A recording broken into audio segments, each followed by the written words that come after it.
records of the victim and of the defendant, is that right? Allegedly. Okay, allegedly. So we'll start with the T-Mobile records first. In the T-Mobile records, there. Hold on a second, we have the cadet issue here. How many cadets do we have like this? 31, sir. Okay. And what do you think of, when the defense had an objection to them coming in, but I don't know if you do, if you, now that you see what they look like, I'm not sure you would associate that with law enforcement. No. They look more like a, no offense, they look more like a church group to me. So no problem with them coming in? Just look like students. I could even tell the jury that the people you see in the back are just students coming for educational purposes, if that makes you feel better. They're just wearing a shirt, for the record, I that's think like, it's going to be all right, Judge. Okay. Do you know how long these young people will be with us today? they usually stay for an hour or two, right? Yes, there'll be one more class, but they will not be dressed this way. They'll be in civilian attire. Oh, okay, great, okay. Thank you. Thank you. Yeah, so you can come in, that's fine. Yes, Judge. Thank you. They've come in before. This gentleman here is the teacher. He's come in Thanks, Judge. before other trials. All right, so back to our business on the item in evidence, Ms. Minton. Judge, I just realized that the witness through whom these records are going to come in through is in the courtroom. I'd ask that she be excused from the courtroom for this portion of the legal Okay, argument. pursuant to the rule. If you could Yes. just step outside for a minute, we may need to have you come in momentarily though, so don't go far. Right. So in the folder that's labeled T-Mobile records, in that folder there are subpoenas, which are not admissible, I do not think, regarding these phone records. I don't understand the utility of putting that in, nor do I think that that is necessarily something that's a business record certification or something that was noticed on a business record certification that a subpoena is coming in, signed by a judge. Then there are other items in this folder. So there's something labeled, and I apologize for the record, it's labeled SUB_TIBCO_ 772-607-0257 _5545494. This is information provided to agency sheriff requester Andrew Belanca. And then it goes through subscriber details, and it says Bradley Rodriguez. So that's another individual subscriber information, not the information of the alleged victim. Well, just in brief response, Ms. Bedolla testified that Tania Wise was, her phone was paid for by Bradley Rodriguez. That's the testimony that's before the jury right now. Do you recall that someone testifying to that? I do recall that, Judge, but again, it has his name on here. I just need to note for the record that I'm contemporaneously making these legal arguments without benefit of, good reflection or legal research whatsoever, because the first time that I'm hearing about the state wants to introduce these items into evidence was literally 10 minutes ago in a capital murder case. Actually, that's not true. The state filed a notice of business records, notice to introduce business records on March 1st of 2021.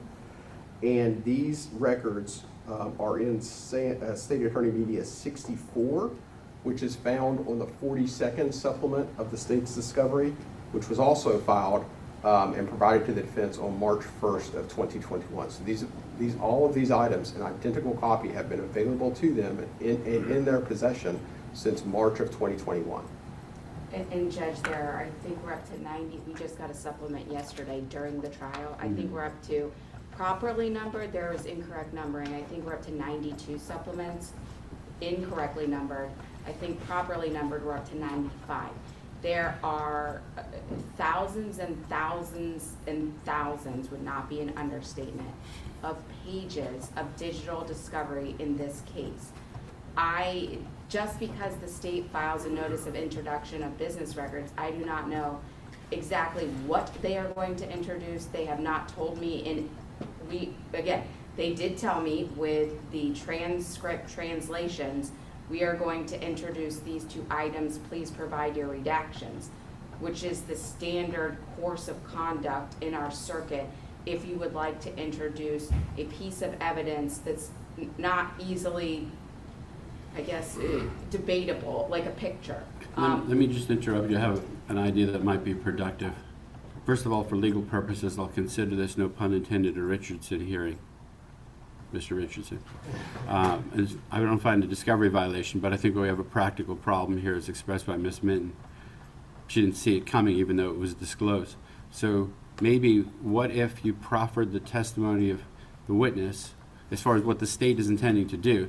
Because I have a feeling that everything, this document, if it's voluminous, this thumb drive, it probably contains a whole bunch of surplusage that is not relevant to her testimony. It's just putting in because it's, and then you'll know what it is, and then maybe we can hone in on, for everyone's purposes. I'm not sure it really helps the state's cause to throw a thumb drive back there with the Encyclopedia Britannica. If there's something that the state wants to focus on in the records, you could highlight that, and if it goes into the record just to, because it's what you have, that may solve the problem. I think on both sides I can understand the defense hesitation, but there's a lot of presumption on my part as far as what the witness is going to testify to. And I can't imagine that that's going to be a shock to the defense as far as the substance of what's in there. Right. So we want to do that? You want to just bring her in and proffer it and see what the item does as far as in the mix? Yes, sir. But as a basic premise, can we agree that subpoenas, emails back and forth between the law enforcement agency and the provider are not admissible evidence?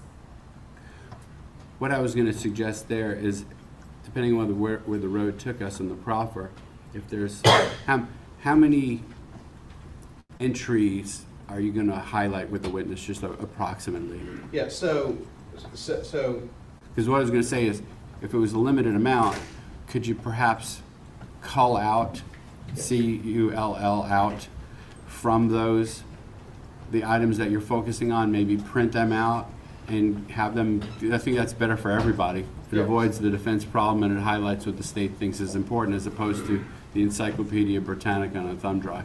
Correct, and that's exactly what the state's going to do. That is the raw data. Mm-hmm. And the state, and Ms. DeTranio has provided Exhibit 148, Mm-hmm. which is a Summary? summary of that, which has the particular data in it that she is relying on. Okay, so then my suggestion would be, what if you just had her refer to the thumb drive, is that's globally where she gets the summary. You don't put the thumb drive in evidence, you have to worry about the jury looking in the thumb drive and we're all good to go. I have no disagreement with that. Is that a good plan? That works. Yes, sir. Okay, if you got a summary and it's an official summary from her, I think that's better for both sides, it avoids the problem. right, and I also filed a notice of intent to introduce summary evidence with this specific exhibit on August 15th of 2025. So this is no surprise to me. Right. And that's why I thought that's what they were introducing and Understood. not the thumb drive. But I think I Okay. cut to the chase practically, logistically for both sides, where we've cleaned it up. Sure, yes, sir. Better for the state, better for the defense. That works. Yes, sir. All right, so we don't need to proffer Miss D, I wrote it down phonetically here, D.P. Trantonio. The funny thing I was discussing with the lawyers for everyone else here is, there's a witness that's testified before me all the time. Her name is D. Pantronio. And Mr. Richardson said D. Pantronio. I thought he was mispronouncing it, and a different person walked in. It's a different person. So we have that on top of everything else. All right, let's, so you're all good with bringing in the jury, and I can't remember where we got, she didn't get up to the part where she was sworn. I think she didn't get past. Right, she Okay. has not been sworn. All right, so she's in the hall. Let's bring in the jury, and you can recall her, and we'll go from there.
right, the jury is present, and you may proceed with your next witness. Yes, sir. People Center, Florida, call Agent Kelly DeTranio.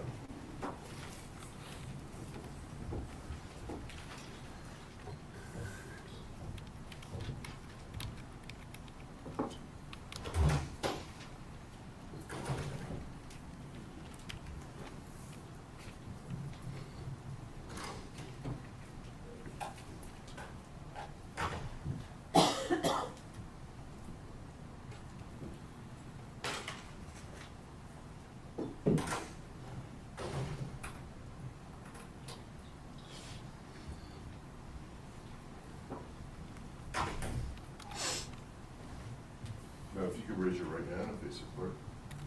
You swear or affirm that the evidence you're about to give will be the truth, the whole truth, and nothing but the truth? I do. Thank you. Hand over to the witness box. And you may inquire of the witness.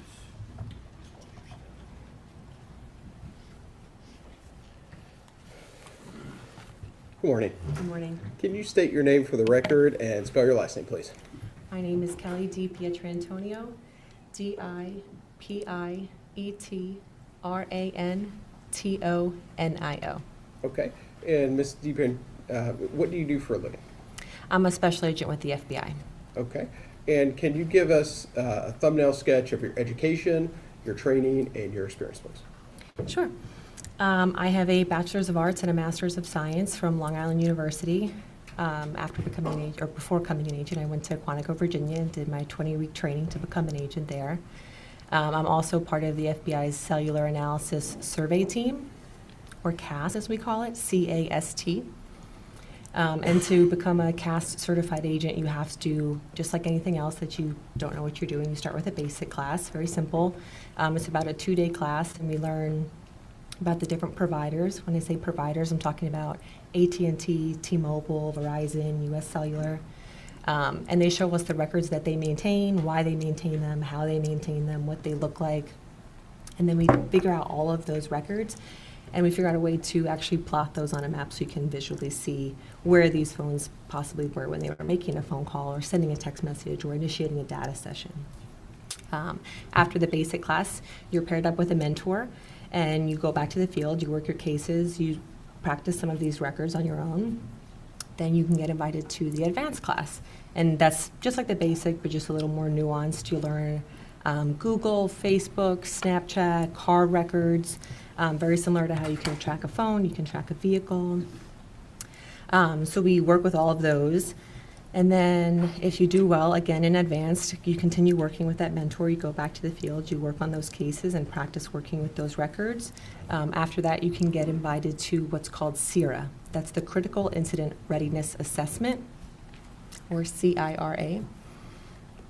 In CIRA, you walk in, it's not an instructor-based class.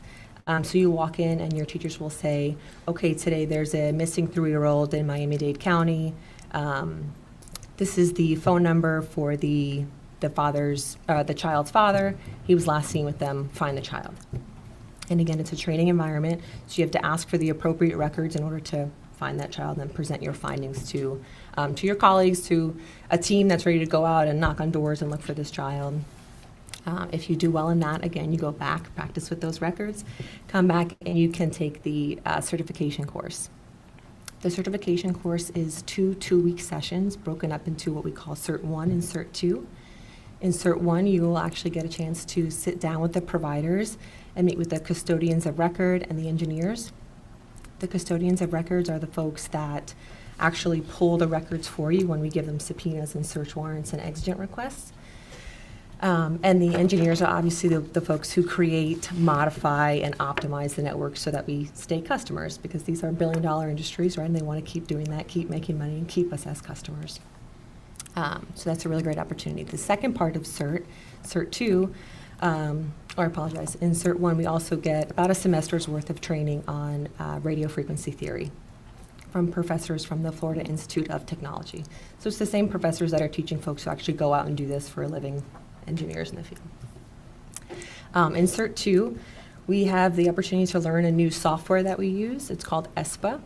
And then we also learn a new piece of equipment. It's called the Gladiator Autonomous Receiver, or a GAR. If you remember those old commercials, I think they were Verizon, where the guy used to walk around and he used to go, "Can you hear me now? Can you hear me now?" Basically, what the receiver does is exactly that. It will drive every single block in a neighborhood and will act as though we're making a phone call, and will be a Verizon phone, a T-Mobile phone, a Sprint phone, an AT&T phone, and it'll say, "Can you hear me now? Can you hear me now? Can you hear me now?" And it'll actually figure out what the footprint of that tower is. So if I were to communicate with a tower, or if I was making a call, what tower would I connect to? In order to connect to a tower, one, very important, the phone has to decide which tower I'm going to connect to. And it does that based on what it views as the clear, strongest signal for itself at that time.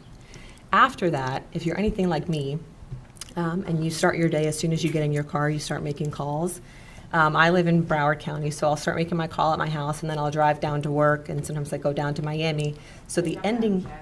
Narrative non-responsive to the question. All overrule objection is a preface to the overall testimony. You can continue. You were driving in the scenario. Thank you. So I'll start at my house, and then I'll continue driving until I get to work. If I'm headed to Miami that day, my ending tower will be in Miami. So both providers, in this case at least, provide both the beginning and ending towers for your records. And then you'll actually take a case in Cert 2 at the end of your training to a moot court. So it looks just like this. We go to a real courtroom and have defense attorneys and prosecutors that come in and help us. We take a case from initiation. We look at the records, we analyze those records, we create a report, we do a drive test to figure out the footprint, or what we call the ground truth of those records, and then we present our findings in a trial situation. Okay.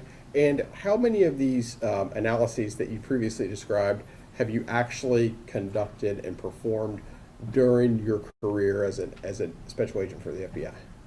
Well, not every case that I do goes to trial, so I'm looking at phone records on a weekly basis. So I've looked at over 100 phone records, well over 100. But trial is not typically that many. Okay. And how many times have you testified in a court of law regarding these phone analyses that you previously described? Regarding phone analysis, probably about 11 or 12 times. Okay.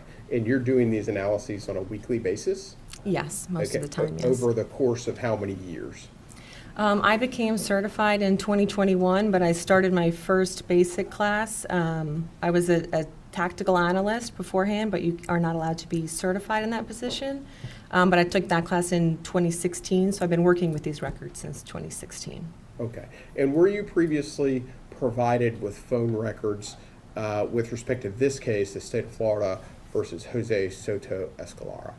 I was, yes. Okay. And were you specifically provided with Sprint records where the subscriber, in which the subscriber was the defendant, Jose Soto-Escalera? Yes, I was. And were you also provided with T-Mobile records where the subscriber was a fellow by the name of Bradley Rodriguez, who paid for the phone for Tania Wise, the victim in the case? Yes, I was. Okay, I'm going to show you this particular item of evidence, which is a flash drive. What is on that flash drive? These are the records that I received from both Sprint and T-Mobile for this case. Okay. And did you, and when you say records, are these voluminous records? They are, yes. Okay. Did you rely on those records to arrive at the conclusions in your case, in this case? Absolutely, yes. Thank you. Okay. And I am going to show you what has been marked as States 148 for identification purposes. Do you recognize that? This is the report I generated for this case. Okay. And what is, and you said it's a report. Go ahead and describe for the jury what data you looked at and how you analyze that data. Sure. So phone carriers maintain a couple different kinds of records. The first is what's called the call detail record. If anybody remembers getting paper statements in the mail, you have a couple different columns. It's obviously one, your phone number, who you called, who called you, the date and time of that call, the duration of that call. It looks very similar to that. The only difference is with the call detail records is we have some tower information. So it'll actually tell us what tower you utilized to make that phone call, receive that phone call, send that text message, or receive that text message. Same with the data session. So we take those records and we marry them up with what's called a tower list. Phone companies are required to keep a tower list, and it's basically every tower within their network. But the call detail records, sometimes they'll refer to the towers as tower 1, 2, 3, 4. So we have to go to the call detail, to the tower list, I apologize, and see where tower 1, 2, 3, 4 is actually located. And that will give us the address and the lat and long of that tower. So we marry those two together to figure out, again, where these phone calls were taking place. Okay, and the report in front of you, does that distill your analysis down to paper form? In other words, does it show the geographical area where these two phones were on the night of August 23rd of 2018? It does, yes. Okay, and is this a fair and accurate representation of your report? It is. And is it true and correct? It is. Okay, Your Honor, the state moves into evidence, exhibit number 148. Any objection to 148? May I just see it real quick?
Court's ruling 148 will come into evidence. And ladies and gentlemen of the jury, I did want to highlight something. If you recall, the beginning of the trial, and several times I've described to you the difference between demonstrative evidence and actual evidence.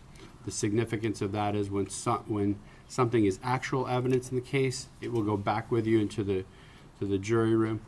And when it's demonstrative, it can be used here in court to explain other evidence. So just bear that in mind. There was a reference earlier to a thumb drive, which is just used demonstratively to explain the actual summary that's come into evidence at this time. In case you were wondering about the thumb drive, is not actually in evidence for later purposes. Thank you, and you may proceed. Thank you.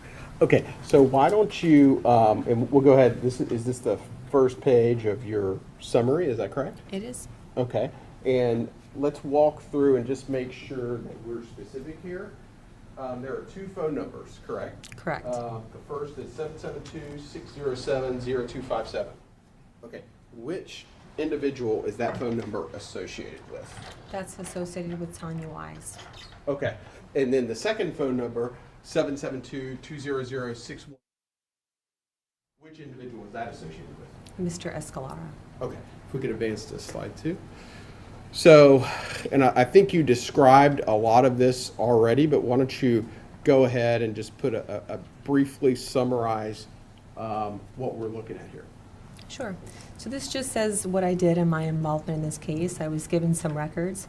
I was given points of interest for this case and times of interest, as well as dates of interest. I mapped the records around those dates, times, and locations of interest using my software, and then I drew my own conclusions from those records. Okay, and go ahead and advance to slide 3. So what are we looking at here? This slide just shows examples of cell phone towers. Something I think that it's important to note here is just because you see a cell phone tower doesn't necessarily mean that your phone is communicating with that tower if you're close to it. So for example, I have Verizon for my personal phone. So my phone can only see Verizon towers. I may be standing underneath an AT&T tower. My phone doesn't even recognize that tower. So just because you're close to one doesn't necessarily mean that your phone is talking to that tower. And then something else just to note here is that carriers nowadays, depending upon the location, will try to have the cell phone towers blend in. They're not always these ugly structures on the side of the road like maybe we're used to seeing. So I think that cactus on the left-hand side there, I think that is in Arizona. I think Wyoming has one that's kind of built into like a billboard of a bison. So again, just because you see them doesn't necessarily mean you're just talking to them. And just because you don't see them, or potentially don't see them, doesn't necessarily mean they're not there. Okay, and we'll go ahead and advance to the 4th slide. Okay, why don't you describe for the jury what we're looking at? Sure. So most towers have 3 sides. Some towers have 6 sides, some have 1. Those are called omnidirectional towers. But for the purpose of this report, I think most of the towers in this report had 3 sides. When each tower is placed on Earth, it's not always pointed in the same direction, so we call that the azimuth or the orientation. And that's another column that we'll see in those call detail records. The carriers will let us know how the tower is oriented, so we know which direction this signal emanated from the tower to the phone. If you look at the photo all the way to the right, that's how I'll display cell sites that were that the phone interacted with. That shaded area does not show where the phone was located. That simply is just a guide for the direction the signal traveled. So it can or cannot be within that shaded area. And then a good way, I think, to think of my report, this is kind of a weird comparison, I know, but see how those lines are straight and it's very neat and kind of sharp looking? I like to compare that to almost like a cherry pie at Cheesecake Factory. It always comes really neat, the sides are straight, but if you've ever cut a cherry pie at home, it's not neat. There's cherries that fall out, and even if you were to smack that cherry pie at home, typically it's still gonna be that wedge shape, and you can tell it's a pie, right? But you may have a couple crumbs that are not attached at all at that point. And that's actually a more realistic depiction of what the footprint of a cell tower actually looks like. Radio frequency is not a straight line, it's jagged. So just keep that in mind when we're looking at the report. The report has these sharp lines just to show a direction or again as a guide, but radio frequency does not travel in a straight line like that. Okay, And why don't you go ahead, I think this is a good point, to go ahead and describe to the jury some of the limitations of your analysis. You Sure. mentioned the analogy of a cherry pie kind of falling out. Why don't you go ahead and describe that for the jury, please? Sure, so a couple things just to take into consideration. These records are maintained by the cell phone companies. I don't know who's holding the device at the time. If it's a phone call, I don't know what was said on that phone call. If it's a text message, I don't know what was written in that text message. If it's a photo, I don't know what the photo is of. Same thing with the data session. I can't tell that they logged onto Facebook or they sent an email. I can only say that the phone interacted with this tower at this time on this date. So just something to keep in mind throughout the report. Okay. And if we could advance to slide 5 now, please. Thank you. Go ahead. Time in advance is another record that the telephone companies keep. This is what we consider the golden standard. Time in advance is a record that will it's a signal that's sent from the tower to the device and back to the tower. And based on the amount of time that it takes the signal to go from the tower to the phone and back to the tower, we can figure out with a mathematical equation based on radio frequency and how it travels at the speed of light, how far away that phone may be at the time that it made that phone call or again sent that text message. But however, for time in advance, it's important to note that you don't have to be making a phone call to get a time in advance record. You don't have to be sending a text message. And you don't have to be within the footprint of that tower to talk to a tower. Time in advance is completely up to the network, and whatever tower wants to take a measurement of itself to the phone and back to itself can do so. So sometimes you'll get time in advance records that are very far away from the phone, and the phone is clearly not within the footprint of that tower. That's normal for time in advance. That's not typical for a call detail record. Okay. And if we could advance to the next slide, please. Okay, what are we looking at here? This is the phone number ending in 0257. So T-Mobile, anytime somebody signs up for their services, they keep a subscriber log. This phone is registered to Bradley Rodriguez, but again, used by Tania Wise. And it just says when they started their service, ended their service, and then a couple of other information about the actual device itself. Okay. And if we could advance to the next slide, please. This is the same thing, but for Sprint. This is for the number ending in 6163, subscribed to Mr. Escalera. And again, it just says when he started his relationship with Sprint, and then that the phone was maintained by him as a subscriber, his address, information like that. Okay, and the next slide, please. This is basically the same thing, just how Sprint kind of views it on their screen in their own program. But again, we can see that the phone ending in 6163 is subscribed to Mr. Soto-Escalera here as well. Okay. Is that this name right here, Jose Antonio Soto-Escalera? Yes. Just to focus in. Okay. And the next slide, please. Okay. And if it would be easier for you, if you would don't mind stepping down and kind of walking the jury through what we're looking at.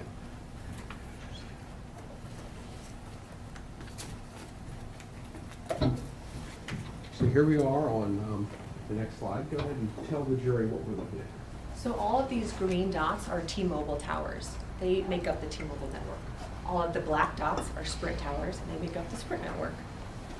I was given, as I said earlier, a couple different points of interest for this case. The first being this red flag here. That's the location of where the victim's body was found. The second here is this green flag. That's the victim's residence, or Mrs. Wise's residence. And this yellow flag is Mr. Escalera's residence. Okay. And go ahead. I didn't mean to cut you. You can see that the towers are kind of spread out here. This area is not super densely populated. If you were to go to an area like Manhattan or Los Angeles, you would see a lot more towers, a lot closer together, much more packed and condensed. But because this area, we have less people, less devices, less people that need resources from each of the towers, you have less towers. They're a little more spread out, especially like in areas like this. I'll point out over here, you don't have a lot of towers. That's just because there's not a lot of people living there. It's very rural in this area. Okay. And the next slide, please. Okay. So here we have some time in advance records and some call detail records, or phone calls that were made. I'll start with this one over here. See how this arc is a little bit darker than this one? That's only because there are actually quite a few time in advance records that are almost pancaked on top of each other here. So the first one we'll look at was on August 23rd, 2018 at 8:06 p.m. And that's this outermost arc here. You can see that there's a little area that's just a little bit lighter, a little further west. That arc was 1.73 miles from the tower.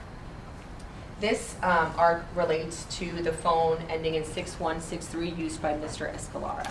So that's telling us that the phone, used again by Mr. Escalera, was in an area consistent with the defendant's residence, with his own residence. And then if we look here at 8:07, 8:08, and 8:18 on that same day, August 23rd, Mr. Escalera's phone moves just a touch eastbound. And that's that darker shaded area here that we have three different, again, kind of pancaked on top of each other, time in advance records. Now if we continue on at 8:18 p.m., the phone again moved eastward closer towards the victim's residence. And we see that that arc was 0.94 miles away from the tower at that point. If we look here, these are all the phone calls that were made on this day from 8:06 p.m. through 8:18 p.m. on August 23rd. Let's look at the first one here. At 8:06 p.m., we can see that our target phone, the phone ending in 6163 used by Mr. Escalera, called a number ending in 0257. That was actually the phone that belonged to Tania Wise. That call lasted 38 seconds. It was a voice call, and again, it was from Mr. Escalera to Ms. Wise. Now, because we have Mrs. Wise's call detail records, we see that same call, but incoming to her phone right after. So it took about 2 seconds for it to register to get to her phone. And then again, the call lasted 32 seconds on her side, and it was an incoming call from Mr. Escalera's phone. Then Mr. Escalera at 8:07 and 8:08 p.m. calls two people. The first has a phone number ending in 3288, and the second a phone number ending in 8475. And then if we continue on again, just like the first two calls we saw that kind of were the same call really, we have that same instance here at 8:18 and 15 seconds.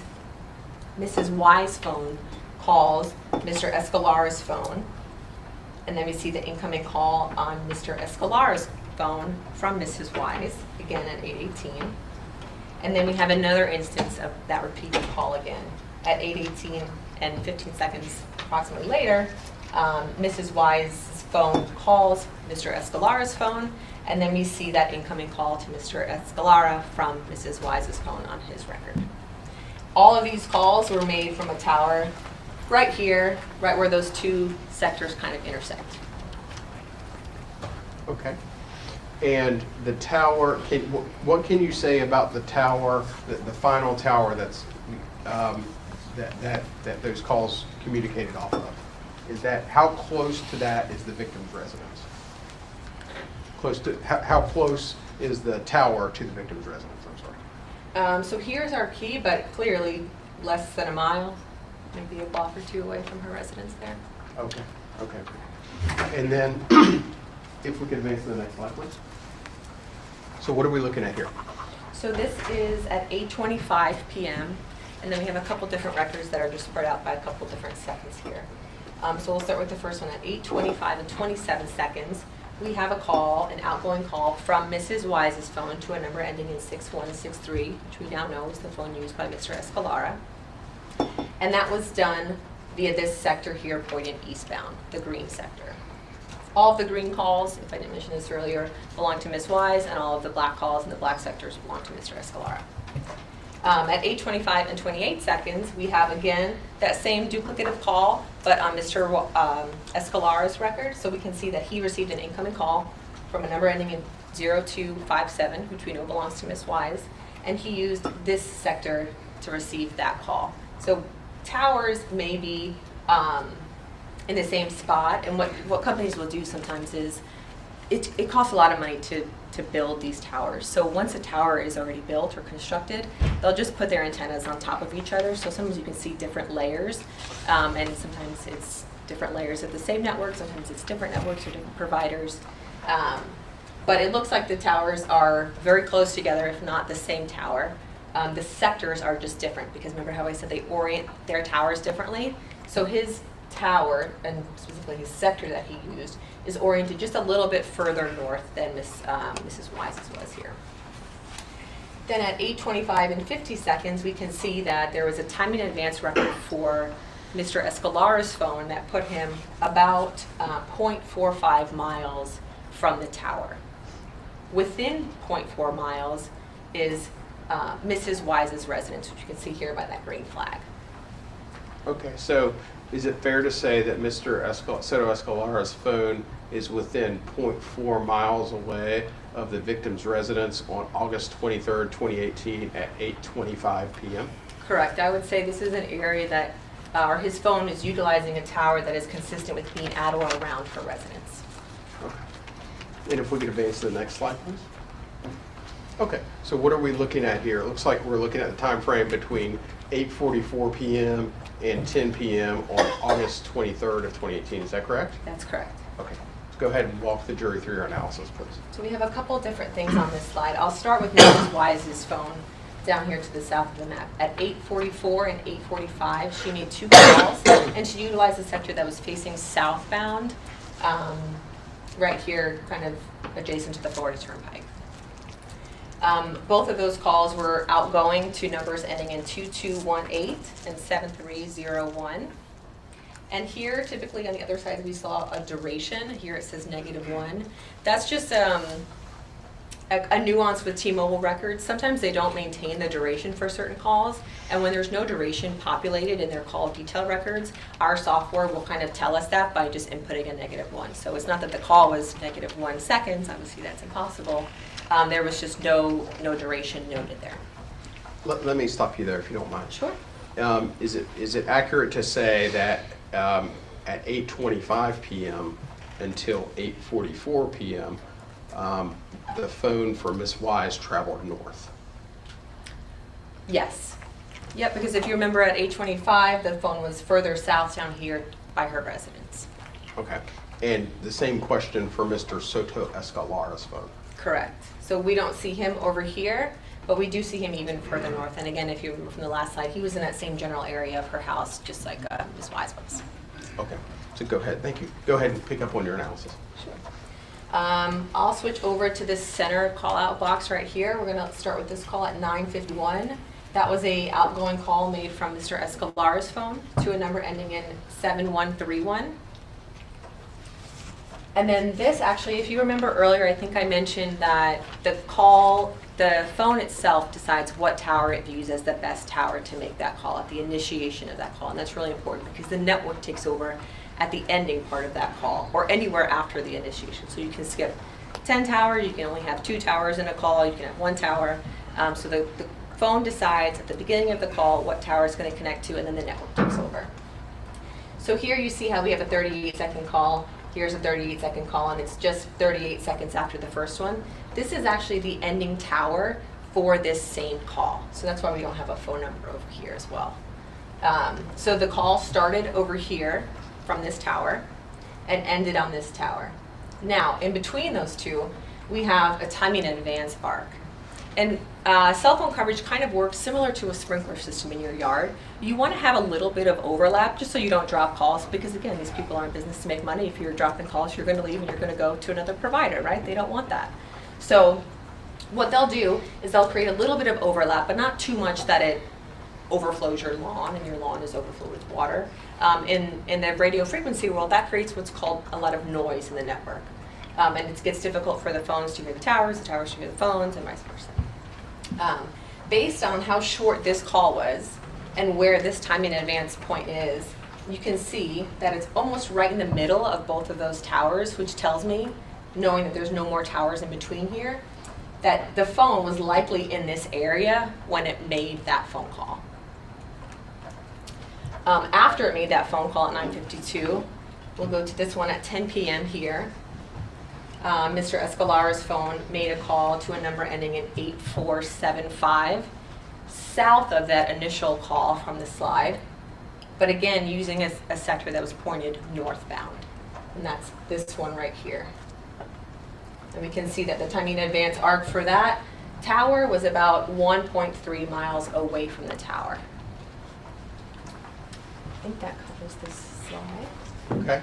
And let me ask you this. What is the closest point that the defendant's phone, Jose Soto-Escalera, got within the intersection of Johnston Road and Russo Road, which is our crime scene? So this right here, this red flag is again the crime scene where the victim's body was found. This to the tower is 4.33 miles. I would say that that is probably less than 2 miles away. Okay. And does that include the outside of the crime scene as well? Yes, it does. Okay. Okay. And if we could go, I believe that's the last slide. If we go to, okay, that is the last slide. Okay, thank you. You can. Thank you.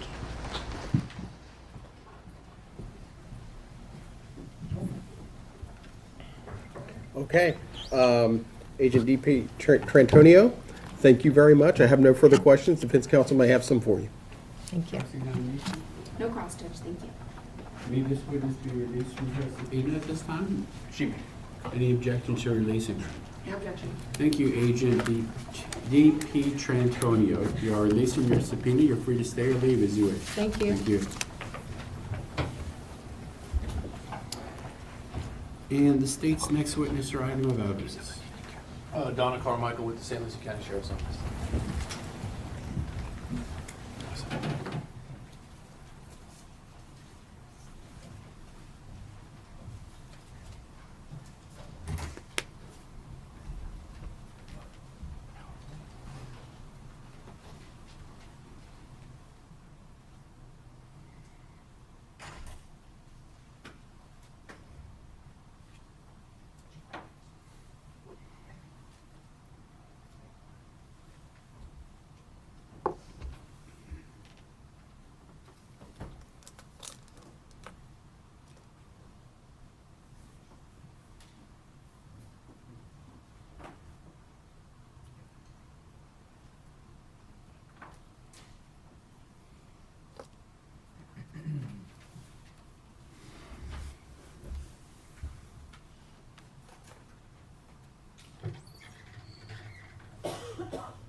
You swear affirm that the evidence you're about to give will be the truth, the whole truth, and nothing but the truth? I do. Thank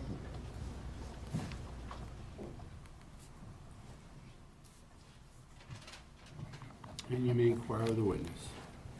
Morning. Good morning. Please state your full name and spell your last name for the record. Donna Carmichael, Carmichael. All right, and are you currently employed? No, sir, I'm not. Okay, you're recently retired? Yes, sir. All right, what did you retire from doing? I retired from the St. Lucie County Sheriff's Office. I was the crime scene supervisor there. All right, and if you could tell the jury how long did you work for the St. Lucie County Sheriff's Office as the crime scene supervisor? I worked for the Sheriff's Office for 31 years. The first 11 years, I was the evidence custodian. For 12 years, I was a crime scene investigator. In the last 8 years, I was the supervisor of the unit. All right, and if you could tell the jury what was your background and your training and experience that allowed you to be able to do that job and work all the way up to the supervisor for the St. Lucie County Sheriff's Office? I have thousands of hours of training through different organizations such as the FBI, the American Institute of Applied Science, West Virginia University, North Carolina Justice Institution, the International Association of Identification, and LEVA, which is Law Enforcement Video Analysis, and other forensic discipline organizations. Through that, the training is through documenting scenes, processing evidence, video analysis, latent print analysis and comparison, homicide scenes, death investigations, shooting investigations, to just name a few of the different types of training that I attended. All right, and as far as the crime scene supervisor, were you employed in that capacity back in August of 2018? Yes, sir. And were two of the other crime scene investigators, Kayla Lim and Janine Hiller, did you supervise them at that time? Yes, sir. And did you provide assistance to them in working the homicide case of Tania Wise? Yes, sir. what was your involvement in the case as far as the collecting and the documentation of physical evidence? Well, there was several different days. We worked on this case for multiple days and weeks. On the initial scene, I assisted CSI Hiller with the documentation of measurements, because of course you need two people to hold a tape measure and that. And then when it came time to examine the victim, I assisted with the examination so allowing her to be able to take photographs while I adjusted the victim, moved the victim for her so that she could take photographs. All right, so now let's go to August 25th, 2018. Did you assist in the collection of evidence from the defendant's truck? Yes, I did. Okay. And what I'd first like to just show you is some photographs that have been marked. And those have been marked as State's Exhibits 171 through 182. If you could just tell me if you recognize these photographs.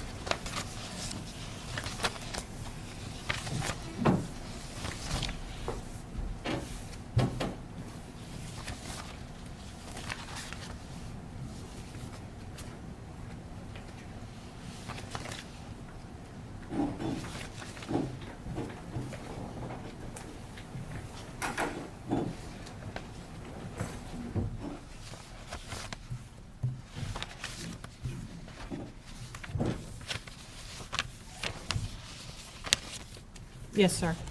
All right. How is it that you recognize those photographs? These are the photographs that I took that day And where did you take those photographs? at the St. Lucie County Sheriff's Office in the Criminal Investigations parking lot. And what are the photographs of? They are photographs of the defendant's truck, a silver Dodge Ram truck. All right. Do those photographs accurately reflect the defendant's vehicle as it was at the St. Lucie County Sheriff's Office on August 25th of 2018? Yes, sir. At this time, the state would move into evidence which was marked for identification, states 171 through 182. They did. Just the same.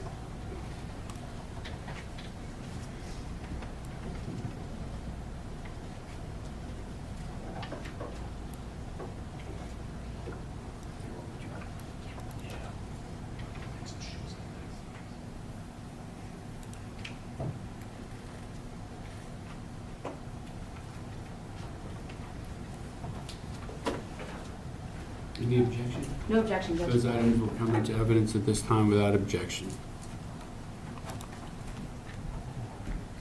Publish these photographs.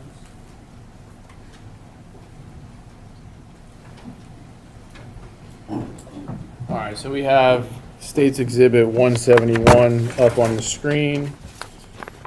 Where is this parking lot located? It is on the west side of the sheriff's office in the fenced-in area, which is normally employee parking for the detectives. All right, and then we're looking at, this is a side photograph, passenger side of the defendant's truck. Yes, sir. All right, State's Exhibit 172. I think we could see you in the reflection of the tailgate. What are we looking at here? The rear tailgate area in the back of the pickup truck showing the license plate number. State's 173. That is the driver's side of the vehicle. Okay, why do you take all these different photographs? We do it to show if there's any damage or any other evidence that might be easily seen with, through taking photographs, and to show the condition of the vehicle when we first see it. 174. That is the front area of the vehicle to show the front quarter panel and driver's area of the vehicle. 175. And again, the actual front of the vehicle to show what it looks like. 176. That is the bed of the vehicle, 177. just a different angle, making sure we can get all of the areas of the bed. Let's see, 178. This is the interior section of the driver's side of the vehicle. 179. This is a close-up so that it captures the center console area and the seat, and to show that the items on the seat. 180. This is the back driver's side seat showing that area. 181. A pair of shoes that were on the floor of the vehicle, And 182. the bottoms of the shoes. Now, in addition to photographing the defendant's vehicle on that day, did you and Ms. Lim also do swabs of the vehicle? Yes, we did. Okay, and did you work on the driver's side of the vehicle while Ms. Lim worked on the passenger side? Yes, sir. Okay, at this time, I'd like to show you what's been previously marked as state's exhibits 152, 153, 154, and 160.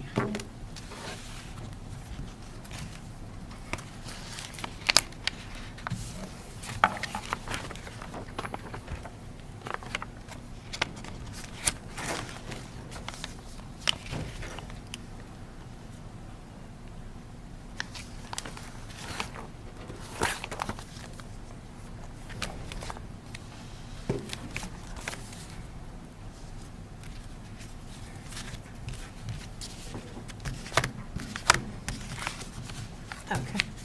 Do you recognize these items? Yes, sir. All right, then as far as 152, 153, and 154, what are these? There's DNA swabbings that I did of the interior of the truck. Okay, and if you could describe for the jury just briefly, how do you do that? What we do is we take sterile swabs that are packed, two swabs come in a package together. They're sterile, and we open that package. We have small vials of sterile water that we will moisten one of the swabs with the sterile water and leave the other swab dry. We keep the two swabs together when we're swabbing an area so that they're together. Then we will rotate the swabs while we are swabbing the area, and then put the swabs back in the sterile package, and then they go into an evidence envelope. All right, as far as state's exhibits 152, 153, 154, are those swabs that were taken from the vehicle? Yes, sir. And then state's exhibit 160, how do you recognize that exhibit? It has my handwriting and information on the package. And what is that exhibit? It's hairs that was found on the right shoe. The shoes from those pictures? Yes, sir. At this time, the state would move into evidence that's marked for identification 152, 153, 154, and 160. No objection. Those items will come into evidence without objection. So as far as that day with that truck, is that your, the extent of your involvement with that vehicle? Yes, sir. All right. So in addition to taking those swabs, did you also take some buccal swabs in this case? Yes, sir. Okay, and what is that?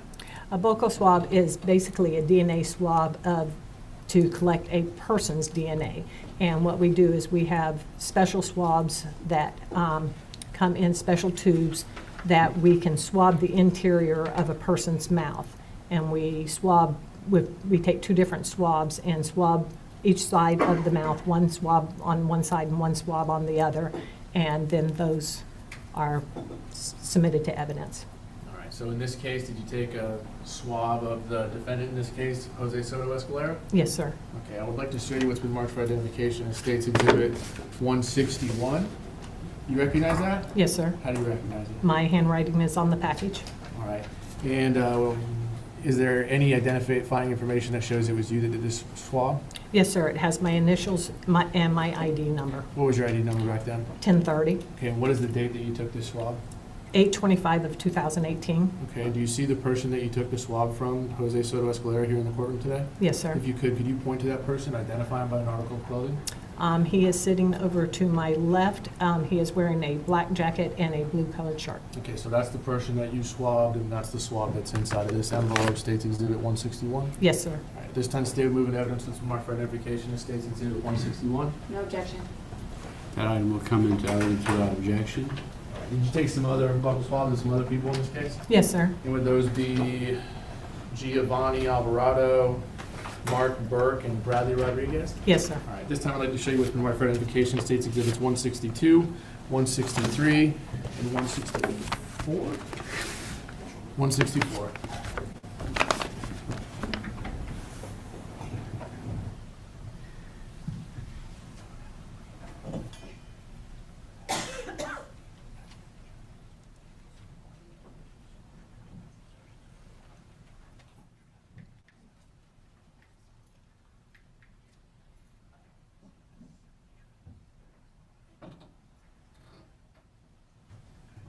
you recognize those? Yes, sir.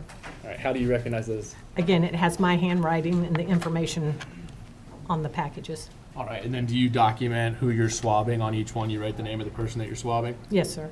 and you place those in those envelopes? Yes, sir. How are these, I guess, what is, just so the jury knows, what is all the writing that's on and the tape? What is all of that? That is our initials, our ID numbers, and dates of when we sealed the package.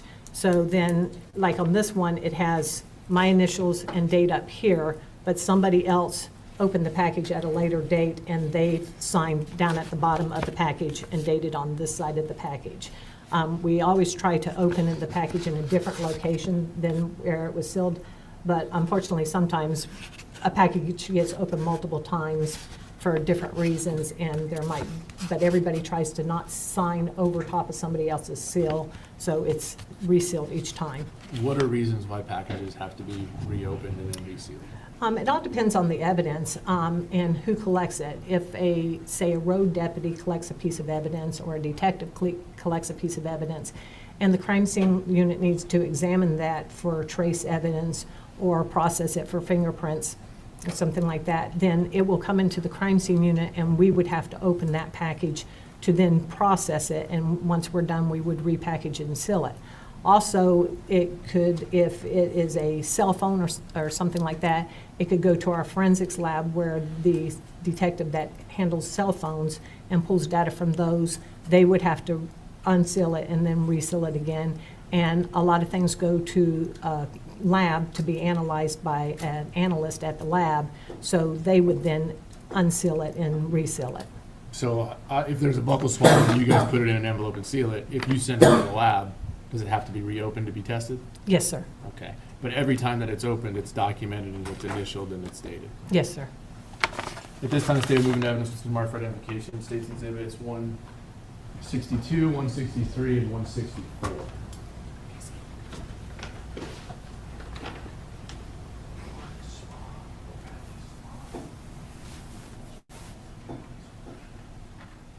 Any objection? No objection. Those items will come into evidence without objection.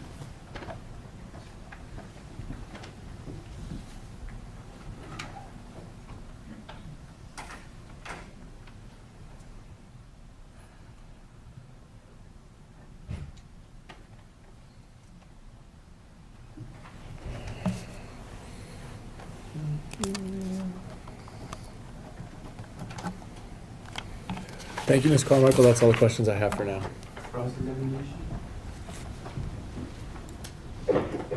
Yes, ma'am. When you took photos of my client on August 24th, 2018, you did not see any visual injuries or abrasions, correct? Correct. And at that time, my client gave verbal and written consent to give his DNA, right? Yes, ma'am. And swab his truck. Yes, ma'am. And you also, I think the state mentioned, got the DNA from Mark Burke, Giovanni Alvarado, and Bradley Rodriguez, correct? Yes, ma'am. Bradley Rodriguez Jr., I should say.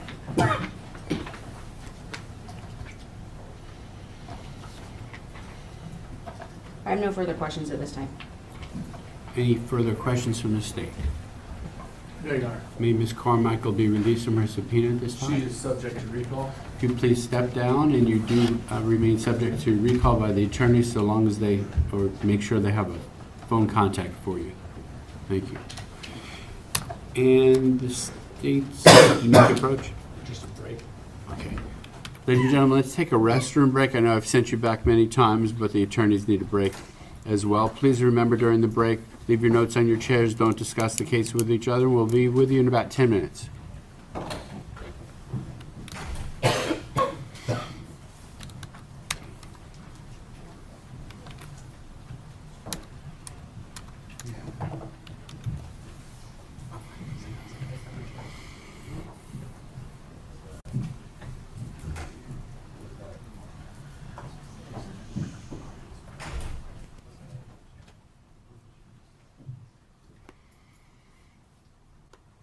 Jury has exited and will be in recess for about 10 minutes. Give you all a restroom break.